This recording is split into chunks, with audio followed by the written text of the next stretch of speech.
প্রাসের গতি বা projectile motion. যখন কোনো বস্তুকে অনুভূমিক দিকের সঙ্গে একটি সূক্ষ্ম কোণ করে ছোঁড়া হবে, তখন সেই বস্তুটাকে প্রাস বলা হবে এবং তার যে গতিটা তাকে বলা হয় প্রাসের গতি। প্রথমে আমরা একটা XY কোঅর্ডিনেট সিস্টেম ধরে নিই, যেখানে এক্স অক্ষটা হলো অনুভূমিক দিক বরাবর এবং ওয়াই অক্ষটা হলো উল্লম্ব দিক বরাবর। যদি কোনো বস্তুকে এক্স অক্ষ বরাবর প্রাথমিক বেগ দিয়ে ছেড়ে দেওয়া হয় বা এক্স অক্ষ বরাবর ছোঁড়া হয়, তাহলে বস্তুটি কেবলমাত্র অনুভূমিক দিকেই গতিশীল হবে। যদি প্রাথমিক বেগটা ওয়াই অক্ষ বরাবর হয়, তাহলে বস্তুটি সোজা উল্লম্ব উঠে আবার একই বিন্দুতে ফিরে আসবে। কিন্তু যদি কোনো কোণ করে অনুভূমিক দিকের সঙ্গে কোণ করে তাকে একটা বেগ দিয়ে ছোঁড়া হয়, তাহলে বস্তুটি ঊর্ধ্বগতিও থাকবে, আবার অনুভূমিক দিকের গতিও থাকবে। তার মানে বস্তুটি উপরেও উঠবে, আবার উপরে ওঠার সঙ্গে সঙ্গে অনুভূমিক দিকেও গতিশীল হবে। সুতরাং তার পথটা হবে এইরকম। এটাই হলো প্রাসের গতি। তো এই কোণটা যে কোণ করে ছোঁড়া হয় তাকে প্রাথমিক বেগ ধরলাম, এখানে প্রাথমিক বেগ ইউ দিয়ে ছোঁড়া হয়েছে। তো এই যে কোণটা অনুভূমিক দিকের সঙ্গে, এটাকে বলা হয় প্রক্ষেপ কোণ। এবং এই বিন্দুটা ধরলাম মূল বিন্দু থেকেই ছোঁড়া হয়েছে, এই বিন্দুটা হলো প্রক্ষেপ বিন্দু।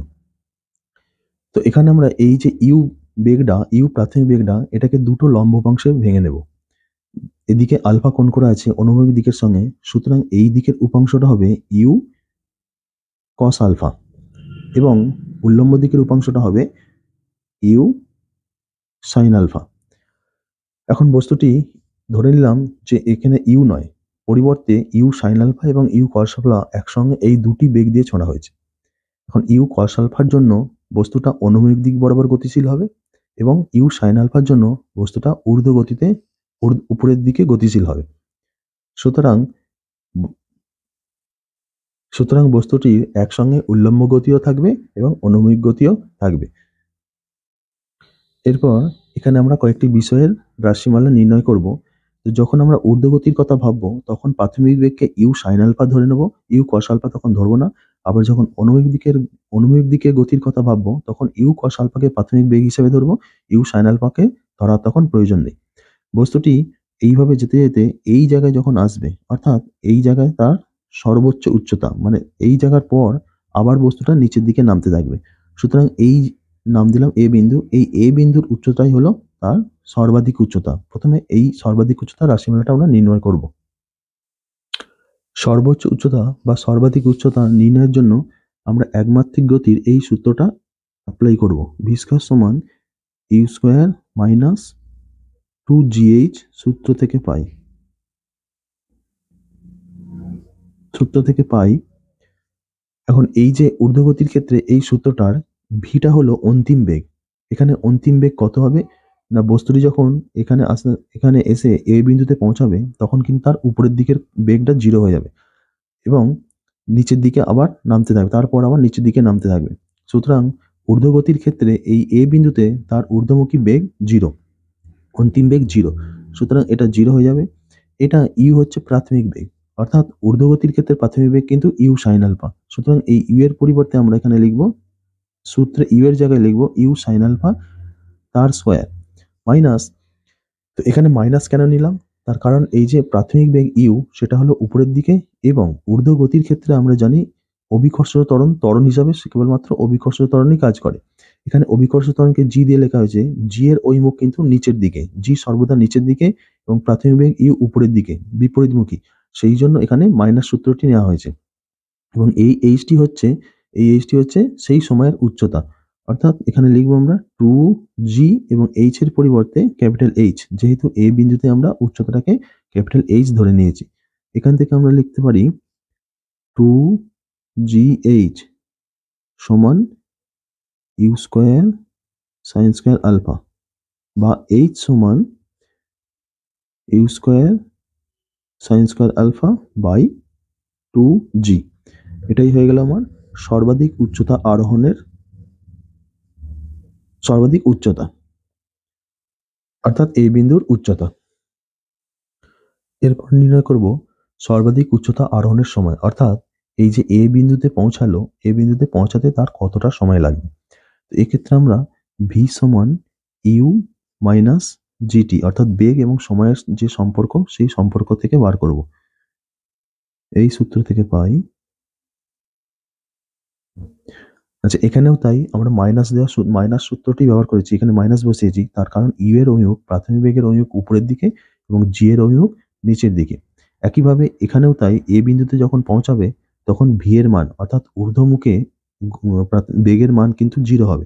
সুতরাং 0 সমান ইউ, একইভাবে ইউ সাইন আলফা বসবে মাইনাস জি ইন্টু, আমি এই সময়টাকে টি1 ধরে নিয়েছি, সুতরাং টি এর জায়গায় টি1 বসালাম, বা জি টি1 সমান ইউ সাইন আলফা, বা টি1 সমান ইউ সাইন আলফা বাই জি। সুতরাং তার সর্বোচ্চ উচ্চতায় পৌঁছাতে সময় লাগবে ইউ সাইন আলফা বাই জি, এবং কত কোণে ছোঁড়া হচ্ছে অর্থাৎ আলফা, এবং যদি ইউ প্রাথমিক বেগ জানা থাকে, তাহলে এই 1 নম্বর ইকুয়েশন থেকে আমরা সর্বাধিক উচ্চতা এবং 2 নম্বর ইকুয়েশন থেকে ওই উচ্চতায় পৌঁছাতে যে সময় লাগবে সেটা নির্ণয় করতে পারবো। এরপর নির্ণয় করব উত্থিতিকাল বা চলনকাল, টাইম অফ ফ্লাইট, অর্থাৎ কতক্ষণ সে এইভাবে চলছিল, অর্থাৎ এই ও থেকে এ এবং এ থেকে আবার যখন অনুভূমিক, এই বিন্দুটাকে আমরা বি লিখলাম, ও থেকে এ আবার এ থেকে বি, এই যে টোটাল সময়টা, সেটাই হলো টাইম অফ ফ্লাইট বা উত্থিতিকাল। তো এটা নির্ণয় করার জন্য আমরা কি করব, কোন সূত্রটা ব্যবহার করব না, এই সূত্রটা এস ইকাস টু, এস নয়, h equals to u t minus half g t square. সূত্র থেকে পাই এখানে এইচটা হলো তার উচ্চতা। এখন ও বিন্দু থেকে যাত্রা শুরু করে আবার বি বিন্দুতে যদি ফিরে আসে, তাহলে কিন্তু তার উল্লম্ব দিকের উচ্চতা কিন্তু 0, অর্থাৎ এরা ও এবং বি একই অনুভূমিক উচ্চতায় অবস্থিত, একই অনুভূমিক তলে অবস্থিত, সুতরাং এদের কিন্তু উচ্চতাটা 0। এরা যদিও অনুভূমিক দিকে ও থেকে বি অনেকটা দূরে অবস্থিত, কিন্তু উল্লম্ব দিকে তাদের উচ্চতাটা 0, সুতরাং এই এইচ এর মানটা বসবে 0, এবং ইউটা প্রাথমিক বেগ, একইভাবে ঊর্ধ্বগতির কথা ভাবছি যখন, তখন u sine alpha into t, এই টি এর জায়গায় আমরা ক্যাপিটাল টি লিখলাম, minus half g t square, और হাফ জি টি স্কোয়ার সমান u sine alpha into t, বা টি সমান 2u sine alpha by g. 2u sine alpha by g, এখানে একটি টি কেটে গেছে, তার কারণ টি 0 নয়, টি 0 অর্থাৎ একদম প্রাথমিক অবস্থানে। সুতরাং এইটা হলো আমার উত্থিতিকাল, অর্থাৎ কতক্ষণ সে ভেসে থাকবে, সেটাই হলো এই সময়টা।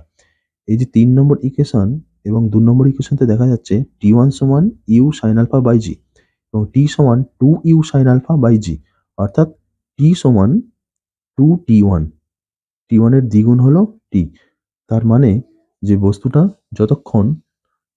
যতক্ষণে ও থেকে এতে যাবে, সর্বাধিক উচ্চতায় যাবে, ঠিক একই সময় ধরেই সর্বাধিক উচ্চতা থেকে আবার একই অনুভূমিক তলে ফিরে আসবে, অর্থাৎ ও থেকে এতে যেতে যে সময় লাগবে, এ থেকে বিতে আসতে একই সময় লাগবে। এরপর নির্ণয় করব প্রক্ষেপ সীমা বা রেঞ্জ, হরাইজন্টাল রেঞ্জ বা শুধু রেঞ্জ। এটা হলো এই ও বি দূরত্বটা, অর্থাৎ অনুভূমিক দিকে সে কতটা দূরত্ব অতিক্রম করলো, কোথা থেকে ছাড়া হয়েছিল বা ছোঁড়া হয়েছিল এবং কোথায় এসে পৌঁছালো, তার অনুভূমিক দূরত্ব অর্থাৎ ওবি, এটাই হলো রেঞ্জ। এটাকে আমরা আর দিয়ে লিখব।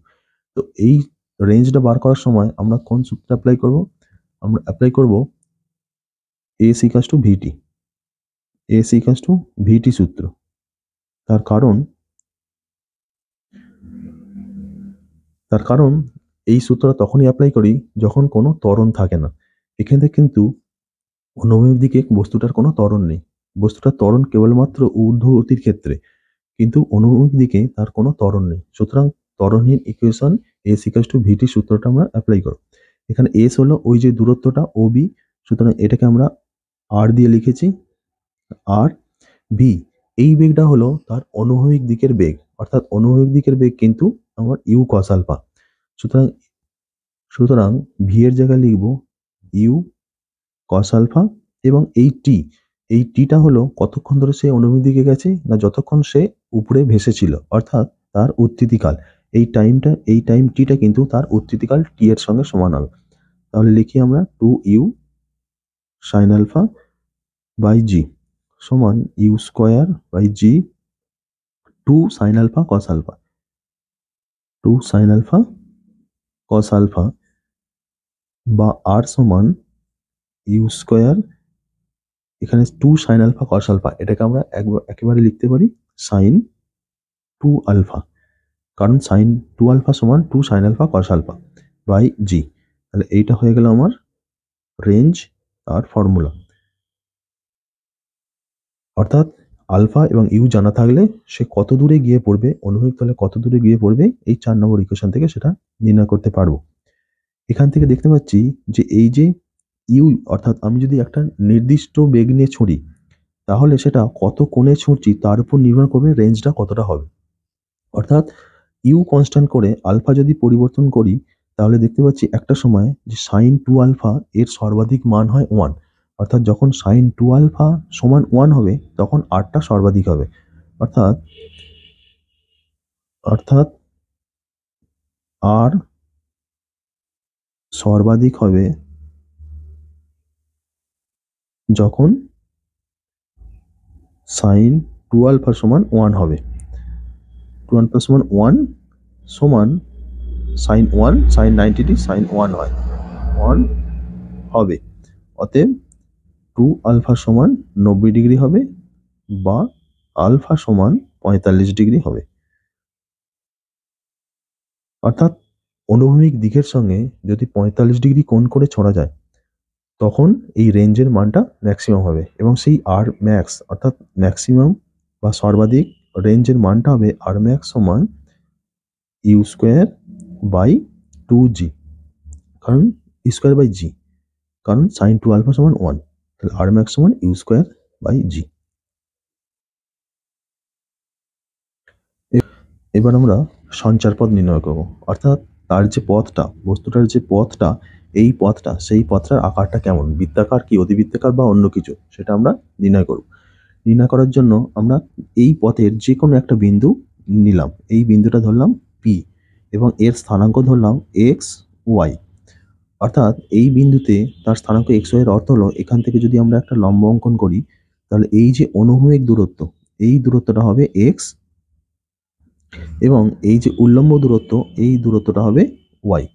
এই এক্স আর ওয়াই এর মধ্যে সম্পর্ক নির্ণয় করলেই আমরা এই পথটার সঞ্চার পথ নির্ণয় করতে পারবো। সুতরাং আমাকে এক্স আর ওয়াই এর মধ্যে সম্পর্কটা নির্ণয় করতে হবে। ধরলাম এই টি সময়ে এই পি বিন্দুতে পৌঁছেছে, তাহলে আমরা অনুভূমিক দিকের গতি, অনুভূমিক দিক, অনুভূমিক দিকে আমরা এক্স এস ইকুয়ালস টু ভিটি এই সূত্রটা অ্যাপ্লাই করব। এস বলতে দূরত্ব, অর্থাৎ পি বিন্দুর অনুভূমিক দূরত্ব হলো এক্স, এইটা, তাহলে এস এর জায়গায় আমরা নিলাম এক্স। আচ্ছা ভি, ভি হলো অনুভূমিক দিকের প্রাথমিক বেগ বা অনুভূমিক দিকের বেগ, u cos alpha, u cos alpha এবং টিটা টি আমরা টি সময়ই গেছে ধরে নিয়েছি, বা এখান থেকে লিখতে পারি টি সমান x by u cos alpha. এরপর এরপর আমরা ওয়াইটা নির্ণয় করব। ওয়াই নির্ণয় করতে গেলে আমাকে কোন সূত্রটা অ্যাপ্লাই করতে হবে, উল্লম্ব দিকে, উল্লম্ব দিকে h equals to u t minus half g t square, এই সূত্র থেকে এই সূত্র অ্যাপ্লাই করতে হবে। তার কারণ উল্লম্ব দিকে আমার ত্বরণ জি আছে, এই এইচ অর্থাৎ উল্লম্ব দিকে তার যে দূরত্ব সেটা হলো আমাদের এখানে ওয়াই। ইউ উল্লম্ব দিকে প্রাথমিক বেগ, সেটা হলো u sine alpha, u sine alpha, এখানে আমরা টিটাকে টি ধরেছি, minus half g t square. এখন এই যে টি পেয়েছি আগের ইকুয়েশন থেকে, এই টিটা, এই টিটাকে আমরা এখানে বসিয়ে দেবো, সমান ইউ সাইন আলফা, টি এর মান হচ্ছে x by u cos alpha, minus half g x square by u square cos square alpha, বা পেলাম ওয়াই সমান, এখানে ইউ কাটলো sine alpha by cos alpha, সুতরাং x tan alpha minus g by two u square cos square, two u square cos square alpha into x square. এই যে শেষমেশ ইকুয়েশনটা এলো, এই ইকুয়েশনটায় দেখা যাচ্ছে যে যে দুটি চলরাশির মধ্যে সম্পর্ক আমরা নির্ণয় করেছি অর্থাৎ এক্স এবং ওয়াই, সেখানে একটি চলরাশি অর্থাৎ ওয়াই এর সর্বোচ্চ ঘাত হলো 1, আর এক্স আছে এখানে এক্স, এখানে এক্স স্কোয়ার, অর্থাৎ অপর একটি চলরাশি এক্স এর সর্বোচ্চ ঘাত হলো 2। তার মানে এই ইকুয়েশনটা y equals to a x plus b x স্কোয়ারের সমতুল্য। যদি এরকম থাকে একটি চলরাশির সর্বোচ্চ ঘাত 1, অপর একটি চলরাশির সর্বোচ্চ ঘাত তার এক ঘাত থাকতেও পারে, সর্বোচ্চ ঘাত 2, তাহলে সেই ইকুয়েশনটা হয় অধিবৃত্তের ইকুয়েশন। তাই এই ইকুয়েশন থেকে আমরা বলতে পারি যে এটা হলো অধিবৃত্তাকার, তার মানে প্রাসের গতি অধিবৃত্তাকার বা প্যারাবোলা অধিবৃত্তাকার, অর্থাৎ প্রাসের গতিপথ বা সঞ্চারপথ হলো অধিবৃত্তাকার।